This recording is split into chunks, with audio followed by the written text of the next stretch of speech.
سب سے بڑی بات تو یہ ہے کہ آل نبی اولاد علی ہیں، پھر عطائے رسول ہیں، نائب النبی ہیں کہ جن کو رسول اللہ نے اپنا نائب بنا کے ہند میں بھیجا۔ بہت ہی خاص میسیج ہے جو حضور سرکار غریب نواز کا بھی میسیج ہے، محبت سب کے لیے، نفرت کسی سے بھی نہیں۔ برصغیر پاک و ہند میں اولیاء کرام کا کردار انتہائی اہم رہا ہے۔ اس میں سر فہرست رہے ہیں اجمیر شریف سے خواجہ غریب نواز۔ آج ہمارے ساتھ خواجہ غریب نواز دربار کے گدی نشین سید علی عباس گردیزی صاحب موجود ہیں۔ آئیے ان سے گفتگو کرتے ہیں اور جانتے ہیں ان کی زندگی کے بارے میں اور اجمیر شریف میں اسلام کی ترویج کس طرح ہو رہی ہے، اس پر گفتگو کرتے ہیں۔ السلام علیکم سر، کیسے ہیں آپ؟ وعلیکم السلام ورحمۃ اللہ وبرکاتہ۔ الحمدللہ، سب کرم ہے، مالک کا احسان ہے۔ سر یہ بتائیے، پاک و ہند کی سب سے بڑی درگاہ مانا جاتا ہے خواجہ غریب نواز کو، جی، اس کے گدی نشین ہیں، اس کو مینٹین کرنا، اس کو لے کے چلنا کیسا لگتا ہے؟ الحمدللہ یہ کرم ہے حضور سرکار غریب نواز کا، اور پاک و ہند بنگلہ دیش کی بے شک سب سے بڑی درگاہ ہے یہ، کیونکہ سب سے بڑی ایک ولی اعظم کے حساب سے بھی درگاہ ہے، اور یہ آل نبی اولاد علی کی دربار ہے، جو کہ حسنی و حسینی سادات ہیں، نجیب الطرفین سید۔ آپ والد کی طرف سے حسینی سید ہیں اور والدہ کی طرف سے حسنی سید ہیں، آپ کا شجرہ نسب، اور آپ نیچے جا کے امام موسیٰ الکاظم علیہ السلام سے آپ کا شجرہ نسب ملتا ہے، تو آپ کو موسوی کاظمی سادات بھی کہا جاتا ہے۔ تو یہ سب سے بڑی بات تو یہ ہے کہ آل نبی اولاد علی ہیں، پھر عطائے رسول ہیں، نائب النبی ہیں کہ جن کو رسول اللہ نے اپنا نائب بنا کے ہند میں بھیجا، اور آپ نے ہند میں دین اسلام کی تبلیغ پھیلائی، اور یہ جو گلدستہ ہے اسلام کا وہ گلشن کیا۔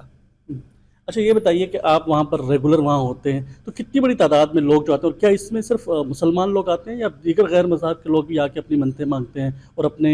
جو درخواست ہے وہ کرتے ہیں وہاں پہ؟ جی الحمدللہ، بارگاہ حضور سرکار غریب نواز میں 1.5-2 لاکھ کے قریب زائرین روزانہ بارگاہ کے اندر حاضر ہوتے ہیں۔ زائرین اس کے اندر جو ہے ہر مذہب و ملت سمپردائے کے لوگ جو ہے شامل ہوتے ہیں، چاہے وہ ہندو مذہب سے تعلق رکھتے ہوں، مسلمان اسلام مذہب سے تعلق رکھتے ہوں، کرسچن، سکھ، عیسائی، ہر مذہب و ملت کے، ہر سمپردائے کے زائرین غریب نواز کی بارگاہ میں بڑے عقیدت و محبت سے آستہ لے کر حاضر ہوتے ہیں، اور اپنی اپنی التجائیں، دعائیں، وہ چاہے وہ ہندو بھائی ہوں تو منوکامنا کی شکل میں اپنی آستھا رکھتے ہیں، مسلمان ہیں مومنین وہ اپنے عرض معروض پیش کرتے ہیں، عقیدت و محبت کا نذرانہ حضور کی بارگاہ میں پیش کرتے ہیں۔ اور حضور سرکار غریب نواز کی جو بارگاہ ہے، جیسا کہ آپ لوگوں کو اس ویڈیو کے ذریعے ایک میسیج بھی دے دینا چاہتا ہوں اجمیر شریف سے، جو کہ بہت ہی خاص میسیج ہے، جو حضور سرکار غریب نواز کا بھی میسیج ہے، جیسا کہ لو ٹوورڈس آل، ملائز ٹوورڈس نن، لو اینڈ سرو انکنڈیشنلی، محبت سب کے لیے، نفرت کسی سے بھی نہیں۔ تو حضور سرکار غریب نواز نے یہی جو کردار ہے رسول خدا صلی اللہ علیہ وسلم کا، جس طرح سے اللہ پاک رب العالمین ہے، نہ کہ صرف رب المسلمین، تمام عالمین کا رب ہے، چاہے اس میں ہندو، مسلم، کرسچن سب آ گئے، اسی طرح آپ نے اپنے محبوب کو رحمت للعالمین بنا کے بھیجا، تمام انٹائر یونیورس کے لیے رحمت بنا کر بھیجا۔ تو حضور نبی کریم صلی اللہ علیہ وسلم کے آپ نائب ہیں، ریپرزنٹیٹیو ہیں، تو جناب محمد مصطفیٰ پاک صلی اللہ علیہ وسلم نے آپ کو اپنا نائب بنا کے ہند میں بھیجا۔ تو حضور سرکار غریب نواز کا فیض بھی جو ہے کسی ایک مذہب، ایک طبقے کے لیے وہ نہیں، ہر مذہب و ملت، ہر سمپردائے کے لیے غریب نواز کا فیض یاب ہے۔ اچھا یہ بتائیے، ہم نے بہت ساری ویڈیوز میں جو اجمیر شریف نہیں گئے، خاص طور پر ان لوگوں کے لیے جب ویڈیوز دیکھتے ہیں تو ایک دیگ کا ذکر آتا ہے کہ وہاں پہ دنیا کی سب سے بڑی دیگ ہے، اور شاید وہ ایک سے نہیں بلکہ 2-3 دیگز ہیں، تو وہ کیا سلسلہ، یہ دیگ کیوں بنائی گئی اور یہ اس کا مقصد کیا تھا، اور اب وہ دیگ کو کیسے لے کے چلتے ہیں آپ لوگ، کیسے یہ کیا وہ ڈیلی کھانا بنتا ہے اس دیگ میں؟ جی، وہ اجمیر شریف کے اندر دیگ ہے،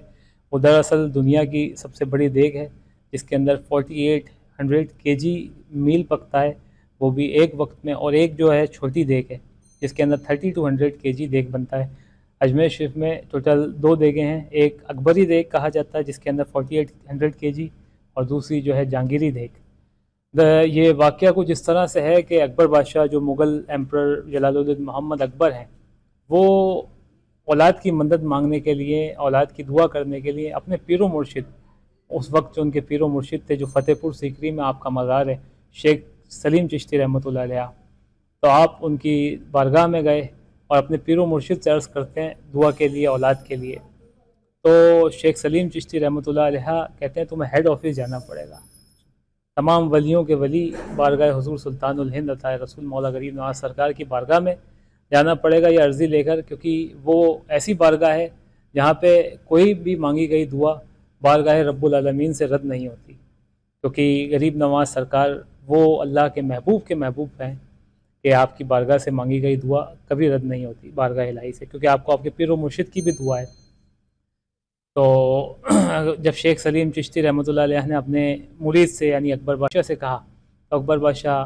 تیاری کر کے پورا اجمیر شریف کے لیے روانہ ہونے کے لیے آئے، تو اپنے پیر و مرشد سے اجازت مانگتے ہیں پیر و مرشد کے ساتھ۔ تو جب اکبر بادشاہ کو دیکھتے ہیں وہ لباس میں تو کہتے ہیں کہاں جا رہے ہو؟ آپ نے کہا تھا اجمیر بارگاہ غریب نواز میں سلطان الہند کی بارگاہ میں، تو کہا بادشاہ کی بارگاہ میں فقیر کی حیثیت سے جاؤ، یہ بادشاہ کے لباس اور اس رنگ ڈھنگ سے نہیں، وہاں تم مانگنے جا رہے ہو بادشاہ کی بارگاہ میں۔ تو پھر اکبر بادشاہ جو ہے آگرہ سے پیدل اجمیر شریف آئے اور اجمیر شریف آ کے منت مانگی غریب نواز کی بارگاہ میں بڑی عقیدت و محبت سے۔ پھر ان کو اولاد صالح عطا ہوئی جس کا نام جہانگیر رکھا جو کہ سلیم ہے، اور پھر ان کی ایک دیگ بنائی، اور پھر جو جہانگیر جب بڑا ہوا جہانگیر بادشاہ تو انہوں نے جہانگیری دیگ پیش کری بارگاہ کے اندر، جو چھوٹی دیگ۔ ٹھیک ہے، اچھا یہ بتائیں چونکہ اب رمضان جاری ہے اور یہاں پر جب آپ اس وقت دبئی میں موجود ہیں آپ نے دیکھا ہوگا کہ یہاں پر بہت سارے افطار دسترخوان لگتے ہیں، تو کیا اجمیر شریف میں بھی یہ دسترخوان کا سلسلہ ہوتا ہے؟ جی بالکل، اجمیر شریف کے اندر تو یہ دسترخوان اسی طرح کا 850 سالوں سے سجایا جاتا ہے جو غریب نواز نے اس کی بنیاد رکھی۔ دسترخوان جس طرح سے غریب نواز کے آبا و اجداد کی بارگاہ میں مدینہ منورہ میں نجف الاشرف مولا کائنات کے روضے پہ کربلا معلیٰ میں سجایا جاتا ہے، ٹھیک اسی طرح غریب نواز کی بارگاہ میں چشتیہ دسترخوان سجایا جاتا ہے جس کے اندر ہر مذہب و ملت کے لوگ 12 مہینے بیٹھ کر کھاتے ہیں، اور جیسا کہ ابھی ماہ رمضان چل رہا ہے تو وہ لنگر کی جو شکل ہے وہ افطاری اور سحری کے اندر تبدیل کر دی جاتی ہے۔ جیسے کہ ہم نے معلوم ہے کہ آپ کی ہولڈر بھی ہیں، آپ کے پاس پوری درگاہ کی چابیاں ہیں، جی یہ کیا معاملہ ہے؟ یہ چابیاں کس کو دی جاتی ہیں؟ ایسا گدی نشین کو دی جاتی ہیں یا اس کو پھر آگے کیسے یہ سلسلہ کیسے چلا اور یہ چابیوں کا کیا قصہ ہے؟ یہ دربار شریف کی جو چابیاں ہیں وہ 850 سالوں سے نسل در نسل سینہ بہ سینہ تمام خدام غریب نواز کے پاس رہی، اور وہ سینہ بہ سینہ نسل در نسل 8 صدیوں سے آج 850 سال گزر گئے ہیں، اور جس وقت میں آپ لوگوں سے بات کر رہا ہوں اس وقت وہ چابی جو ہے گزرتے گزرتے آج موجودہ جو خدامین ہیں جو اولاد خواجہ سید فخر الدین گردیزی ہیں آپ ان کے پاس ہے، اور حضور سرکار غریب نواز کی تمام رسومات تمام خدمات جو ہے ہم خدام حضور سرکار غریب نواز ہی انجام دیتے ہیں، کیونکہ حضور سرکار غریب نواز کی یہ خدمت ہم کو ملی ہے اور غریب نواز نے اپنے قدموں سے لگا کے رکھ رکھا ہے۔ سب سے بڑے کرم کی یہ بات ہے حضور سرکار غریب نواز کی خدمت میں۔ اور دوسری بات یہ کہ یہ جو چابی ہے حضور سرکار غریب نواز کی بارگاہ کی، آپ کو بتا دوں 850 سالوں سے یہ آج تک کبھی کسی دیوار پہ کسی کھوٹی پہ نہیں ٹاکی گئی، نہ اس کو کہیں رکھا گیا ہے کسی جگہ، یہ ہمیشہ خادمین کے خدام حضور سرکار غریب نواز کے کندھے پہ ہی آپ کو نظر آئے گی۔ اچھا، ہم نے درگاہ کے حوالے سے بہت ساری ویڈیوز دیکھی ہیں، تصاویر دیکھی ہیں، تو دنیا کی اہم شخصیات اگر اس پہ بالی ووڈ کی بات کی جائے، بھارتی بہت بڑے فنکار امیتابھ بچن صاحب جی جو ہے وہ بھی آئے ہوئے ہیں، بہت سی سیاسی شخصیات بھی آئی ہیں، تو یہ کیسا منظر ہوتا ہے جب وہاں پہ آتے تو بہت سارے لوگ جمع ہو جاتے ہوں گے؟ جی بالکل، بہت ہی اچھا منظر ہوتا ہے، اور جیسا کہ غریب نواز سرکار سے میں نے آپ کو بتایا کہ وابستگی رکھنے والے ہر مذہب و ملت کے لوگ ہیں، ہم ہر سمپردائے کے لوگ ہیں، تو حضور کی بارگاہ کے اندر بالی ووڈ کے ستارے، بالی ووڈ کے تمام ایکٹر ایکٹریس سب حاضر ہوتے ہیں اور اپنی اپنی منوکامنائیں اپنی اپنی دعائیں لے کر حاضر ہوتے ہیں۔ بہت بڑی تعداد جو پاکستان میں ہے وہ زائرین کی موجود ہے، ان کو آپ کیا پیغام دیں گے اگر وہ آنا چاہتے ہیں وہاں پہ؟ تو ان کے لیے کیا سہولیات ہوتی ہیں، کیا اقدامات ہوتے ہیں وہاں پہ کیے جاتے ہیں؟ بالکل حضور سرکار غریب نواز کی بارگاہ سے سبھی کے لیے دعا کرتے ہیں، اور غریب نواز کی بارگاہ سے یہی پیغام دیتے ہیں آپ لوگوں کو کہ محبت سب کے لیے، نفرت کسی سے بھی نہیں، اور حضور سرکار غریب نواز کی بارگاہ کے اندر جتنے بھی انتظام ہیں ماشاءاللہ پاکستان سے بھی جو ہے زائرین جو ہے آتے ہیں تو ان کو گورنمنٹ جو ہے ویزا الاٹ کرتی ہے، پھر ہماری گورنمنٹ ہی ان کی خاطرداری کرتی ہے، پورا گورنمنٹ کی ہی سیکیورٹی میں رہتے ہیں وہ ماشاءاللہ، گورنمنٹ ان کا خیال رکھتی ہے، بہت اچھی طریقے سے حضور کی بارگاہ کے اندر ان کی حاضری ہوتی ہے۔ پاکستان کے اندر بہت بڑی درگاہیں بہت ساری داتا صاحب کی ہو گئی، تو آپ کو کبھی اتفاق ہوا پاکستان جانے کا؟ نہیں کبھی اتفاق نہیں ہوا پاکستان جانے کا، کیونکہ دل میں ہے بابا صاحب کی بارگاہ میں بابا فرید گنج شکر رحمۃ اللہ علیہ کی اگر انشاءاللہ تعالیٰ موقع ملا تو ضرور حاضری دیں گے بابا فرید گنج شکر میں، بی بی پاک دامن میں، داتا علی حجویری میں، سب جگہ پہ انشاءاللہ تعالیٰ۔